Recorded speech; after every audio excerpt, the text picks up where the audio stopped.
हूँ। आज हम डॉक्टर B.R. अम्बेडकर जी की जो ये इनकी पिक्चर है इनको नीचे रखवा देंगे ताकि सब लोग अपने दिल से इनको एक तरह से श्रद्धांजलि। इन्होंने बहुत कुछ किया, बहुत ज्यादा। अब तुम्हारी पीढ़ी में बहुत लोग सोचते हैं कि सिर्फ दलितों का, SCs के आरक्षण का ही इनका काम था। ऐसा नहीं है। औरतों को बराबरी का जो हक मिला वो भी बहुत बड़ा योगदान डॉक्टर अम्बेडकर जी का ही था। मैम आप बेशक जाइए, मतलब अब मैं इनको पढ़ा दूंगी इसमें ही जोड़ के। तो ये जो आज हम बात करते हैं ना बेटा, गवर्नमेंट जॉब औरतों के लिए बहुत बढ़िया है, क्योंकि मैटरनिटी लीव की मैं बहुत बार एग्जांपल देती हूँ कि 6 महीने विद सैलरी आप घर बैठ सकते हैं किसी बच्चे के जन्म के बाद। तो तुम्हें जान के खुशी मिलेगी कि ये मैटरनिटी लीव का कॉन्सेप्ट भी डॉक्टर B.R. अम्बेडकर जी ने ही 1938 से इसके लिए आवाज उठानी शुरू की। और आज हर सरकारी नौकरी में किसी भी महिला के घर में अगर बच्चे का जन्म होता है तो उनको विद सैलरी 6 महीने की छुट्टी मिलती है। पैसे अकाउंट में आते हैं और बच्चे की केयर के लिए सरकार छुट्टियां देती है। इसका कोई पैसा नहीं कटता, सिर्फ एक ट्रेवलिंग अलाउंस नहीं मिलता जिसे टीए कहते हैं, बाकी सारी पे अपने घर पे अकाउंट में आ जाती है। तो सोचो औरतों के लिए कितना बड़ा सुख। इस देश की लगभग 49% आबादी महिलाओं की है, तो उन्होंने महिलाओं के लिए कितना बड़ा सुख सोचा होगा, जबकि चाहते तो सिर्फ अपने लिए काम करते। तो जिनकी ये गलत फहमी है ना कि अंबेडकर जी सिर्फ दलितों के लीडर थे, नहीं। सोचो आधी लगभग आबादी की मैटरनिटी लीव की कोशिश 1940s में कर रहे थे। इसके अलावा जब हम लोगों को वोटिंग राइट मिला था ना, जिसे हम कहते हैं अडल्ट फ्रेंचाइज, इसका मतलब है मताधिकार, समान मत का अधिकार। तुम सबको पता है कि पुराने टाइम में वोट डालने की पावर सिर्फ आदमियों की थी, और वो भी किसकी? जिसके पास प्रॉपर्टी थी। हमारी बात नहीं कर रही, पूरे वर्ल्ड की बड़ी कंट्रीज, ताकतवर कंट्रीज की बात कर रही हूँ। यूरोप में ये वो इंसान थे जिन्होंने कहा कि मत देने का अधिकार हर एक को बराबरी से मिले, औरतों को भी वोटिंग राइट मिले, आदमियों को भी, SC ST किसी जेंडर का, किसी भी प्रदेश का, प्रांत का, कहीं पैदा हुआ, हर एक को मताधिकार बराबरी पर मिले। ये कितनी बड़ी सोच थी।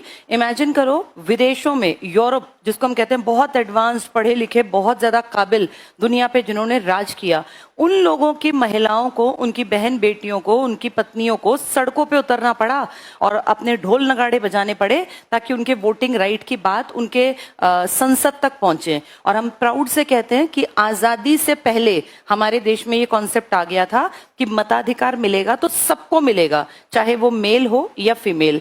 एक बहुत ताकतवर इलाका तुम सबने नाम सुना हुआ है, स्विट्जरलैंड में 1971 में हमारे कितने बाद वोटिंग राइट दिया है अपने यहाँ की महिलाओं को।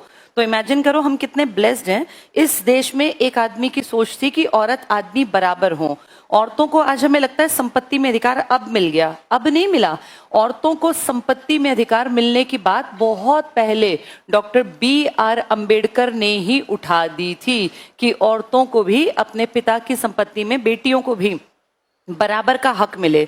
सोचो आज हमें लगता है कि सुप्रीम कोर्ट ने बीच में 2002 के बाद इस पे ज्यादा काम किया, लेकिन एक होता है ना कि विचार डालना, विचार आगे जाके फलीभूत बड़े बनते हैं, लेकिन उस विचार का जो बीज था वो डाला था उस टाइम पर डॉक्टर B.R. अम्बेडकर ने। कितना बड़ा योगदान है, कोई कैसे इस चीज को भूल सकता है कि औरतें आज बराबरी की हकदार हैं। इसके अलावा उन्होंने उस टाइम पे कहा था कि अगर किसी की शादी बहुत ज्यादा खराब हो तो औरतों को भी अपने पति से तलाक लेने का हक हो। ये हिंदू कोड बिल एक आया था जो उन्होंने पेश किया था, लेकिन उस टाइम के बड़े से बड़े लीडर्स ने कहा कि ये हमारे धर्म की औरतों के साथ जानबूझ के ऐसा एक वो बना रहे हैं स्ट्रेटेजी ताकि हमारे धर्म की औरतों पे गलत प्रभाव पड़े।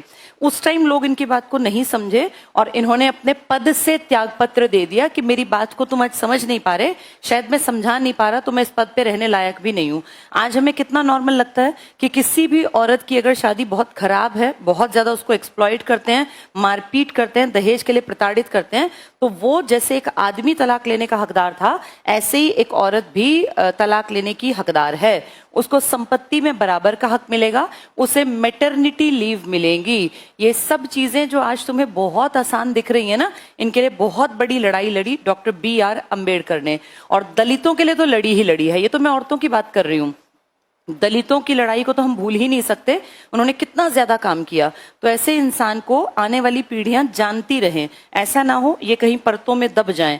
लेकिन देखो, इन्होंने इतना सब कुछ करने के बाद 1956 में, जिस साल इनकी डेथ हुई थी 6 दिसंबर को, उससे कुछ दिन पहले इन्होंने अपना धर्म परिवर्तन कर लिया और हिंदू धर्म को छोड़ के ये चले गए थे बौद्ध धर्म में।